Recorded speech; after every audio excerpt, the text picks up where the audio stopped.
The S&P 500 and the Nasdaq 100, you had your rate cut today, and it was a pretty big surprise. And I have to say right now, my expectation was wrong. We're going to go over that here in a second, but you can see the downtrend is still intact.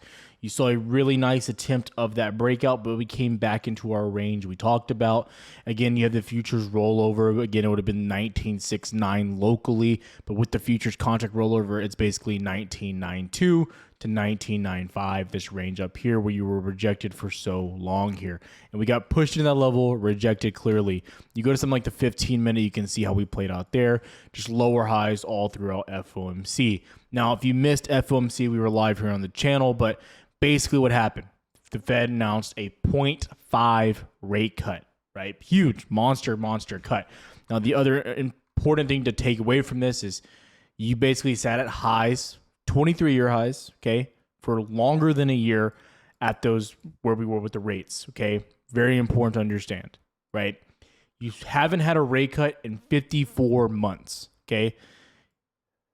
Half point moves and paves the way for lower borrowing costs on everything from mortgages to credit cards. This is very important to understand, mortgages to credit cards. The one part of inflation that Powell said was an issue was the housing market specifically. Now, we understand as well that mortgage rates have been in the downturn. It's actually funny. The Mortgage News Daily was actually down today from this. I want to see this come out next week and see what these mortgages start to drop, but we have to anticipate we start averaging below 6% here in a hurry, and we'll see how that kind of plays out.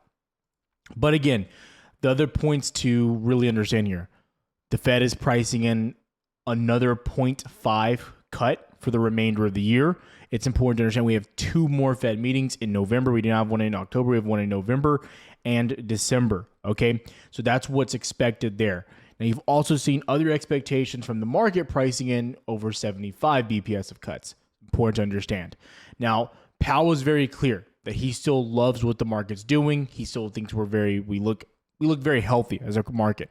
The one area that is an issue is what is happening with unemployment. That's the very important thing to understand from what's happening from there. Powell's asked, is the Fed behind? And he says they do not believe. Okay, they do not believe they are behind the rate cut. They don't think they're playing catch up. Overall, they're happy, right? And why do they think that? It's because of the overall growth and the overall strength of the stock market. It's clearly they're ahead of it, and their goal is to keep the market looking strong. Their goal is to keep inflation on the downturn. They believe that they are still doing that. And if you're asking about rate cuts going forward, it's important to understand as well that it was basically unanimous from all Fed members that they wanted a cut, and they see 0.5 cuts still coming for the rest of the year, with some expecting even more. That's the important part here. Going into SPY, the S&P 500, you made new all-time highs here on the day, but you did not get them out. This is what we talked about, right? You did not want to jump the gun. You don't want to just start buying like crazy. You need to see like at least an hour candle, something like that above previous all-time highs. And right now, you're not seeing that. We pushed up, rejected back down. So I think we need to be patient here. We're not getting crazy. We're not YOLOing. Now, the other part of this is if you start to break down here, okay, very clear, very, very, very clear. If you start to lose your support here, your little local low you have here around basically 560, 559, 90, I do think the short play is there. You could easily start seeing us push back down. You have a little bit of a demand here, but I'd be looking for that push back down to 555 locally. But I will tell you, my overall opinion on the market moving forward going into the end of the year is very, very bullish, okay? That is my personal opinion. Qs sitting in their range still, made a local high, came back down. Again, you start breaking below 470 here. I think you'll start working down towards 465, 466. Personal opinion, what I'm looking at right now. Okay, so get that out of the way, understand what we're looking for, everything in between. Very simple. Now, markets as a whole today, again, ended up being red near the end of the day. You were green. It was kind of a back and forth today, but you saw markets end up taking a little bit of a tumble back towards the downside, right? Still a few sectors that look good, still a few names that looked good. Apple, really good bounce back on the day. Google held up very well also. Meta tried to make all new highs as well. A few other names did very, very well. Okay, important to understand that. Also, I think banks still look pretty damn good also. So I want to highlight that. So important parts to be identifying there. I don't think that you got this clear answer of we're going to just bounce tomorrow, go crazy tomorrow, right? You're still reacting to the data, reacting to the news. You still have to see other markets as well. In the after hours, obviously, you're seeing buyers establish themselves as well. We'll go over the stocks that I'm liking here in a second, but we need to go over a little bit more. Okay, the dollar, DXY.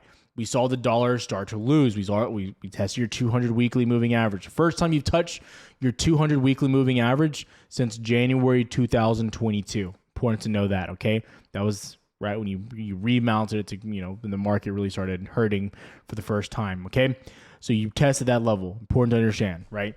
30-year yield, okay? 30-year yield, retesting, okay?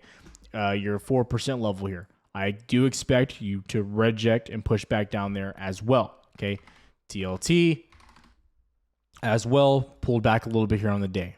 Important to understand everything going on here, what we're looking at, okay? Again, I did anticipate you'd get an initial move off the rate cut, right? You'd get a little bit of a bullish move. You popped up, came back down. I'm a little surprised by the reaction to Fed Powell's comments. Again, I think this was personally, and if you don't follow on Twitter, I recommend doing so. I personally believe this was the best meeting you've had. Okay, he was casual, he was dovish. This guy was extremely, extremely bullish on the market. Very happy, okay? And I'm going to tell you, I've told you on Twitter, I pray to God we get a dip. I pray to God, September, end of this month, I pray to God that we dip. Please let it happen. I think it's one of the biggest and best buying opportunities going to the year's end as well, okay? Personal opinion. Other side of this too, funny side, is Powell said immigration is one of the things that has allowed unemployment rates to rise. That's actually comedy. So if anyone here believes that, I kind of hinted at it yesterday that if they start cutting rates by a fast rate, that it can maybe be a signal of that. But I still overall believe that Fed Powell and the Fed has stayed clear of politics and anything like that. This is clear as day that he is not pro Kamala or pro office or anything like that. The Fed is independent. So please, just keep that in the back of your mind. Okay. So overall, that's what we're looking at right now. Okay.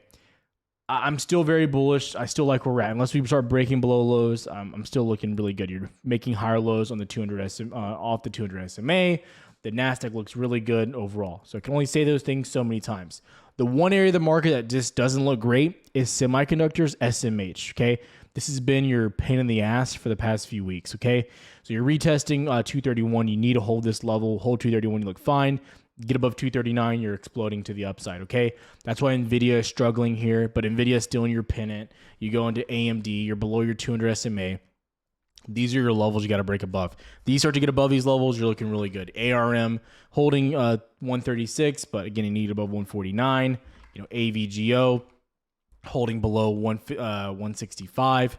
I can already tell you right now, I already know where it is. Yeah, it's at 161 right now. So get above 165. All these names get above resistance, you look really good. So you're just hitting resistance, rejecting so far. So again, still love what I'm seeing there. Okay. Now a step further into some other stocks we're looking at, right? The kind of outliers here. Meta hitting all-time highs again today, basically rejecting so far. I post this on Twitter, if this thing gets above 543, there's a real case that you push into $600. I'm just letting you know. You've basically consolidated at these levels since April. This thing could explode. The last time it broke all-time highs and really started running was back here at 331. You basically ran until 520. I'm just letting you know. You really didn't get a pullback there. So I don't think it's out of reach.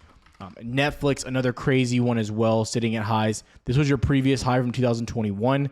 You're rejecting so far at that level, but similar case here, guys. You break out here. This thing could start erupting to the upside. It's the best streaming platform out there as far as numbers go, okay? Microsoft. This is actually one of those opportunities. It's you draw out what you want to happen and it happens. You kind of can't believe it. So have this drawn out. The break, the retest of 431, 430, and we're looking for a bounce. If you start bouncing here, I think Microsoft is one of the best plays into the end of the year. Definitely be tracking that one as well. Okay, we'll go over options here in a second also. I already went over NVIDIA. You're in your pennant. The next one from here as well, I'm trying to think, what if I missed, right? I feel like there's something right there at the tip, my tongue. Apple, we said this one as well. If you hold below 217, you're bearish. You got above it and you instantly push back into 223. Crazy, right? So again, I like all these names. And again, you're seeing a lot of these names very much so holding up. Very impressive broad market. You are seeing some names like, again, semis that are holding back. But broad market, you still look great.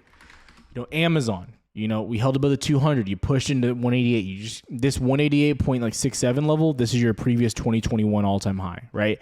You get above that level, I think you're pushing back into 200. So again, a lot of these names are just at major resistances and you're just cooling off, in my opinion, right?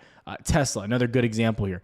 You're trying to break out. You're hitting your 200 weekly. Again, I've been saying this. You get to your 200 weekly, you got to get out of your position on Tesla, okay? Holding 226, which is nice. But again, 235 is a brick wall. You mount that, you're pushing straight into 246. So be looking for that. But overall, despite the pullback here, it was like a 200, 300 point pullback on NQ. Your names still look good. The only names that look bad, in my opinion, are semis. Okay. So again, what I'm looking at, why I like it, etc. Okay. Now, really quick, we'll go into some options and things along those lines. If you guys are interested too, this is Moomoo. It's the only broker that I use for all my trading when it comes to stocks, everything like that. So make sure if you're interested, tap in down below. They have a lot of sign up bonuses too, so you can check them out. Going into a few, actually, wait, really quick, I missed a whole sector, right? Housing stocks, too. I'm gonna go into these options as well. Dude, I don't know why my trading view is going so slow today. But anyways, they're not really blowing up yet. Zillow did go crazy today. But really quick to get you guys out of here, let's just go over a few of these names. Zillow, one of the biggest names I've been talking about. Again, this name just keeps on running up 30% again here on the day for January. And I've been saying this too.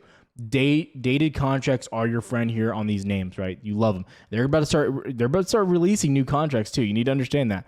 They're going to start releasing more contracts. You're already near the 85 level. Zillow has potential to get to $80 in a hurry. I've been trying to tell you guys this. Another name I like, this is more of the squeeze play in my opinion. If you're looking at the real estate market, Open Door. Again, I like January contracts, maybe November if you're looking more risky. They're very cheap.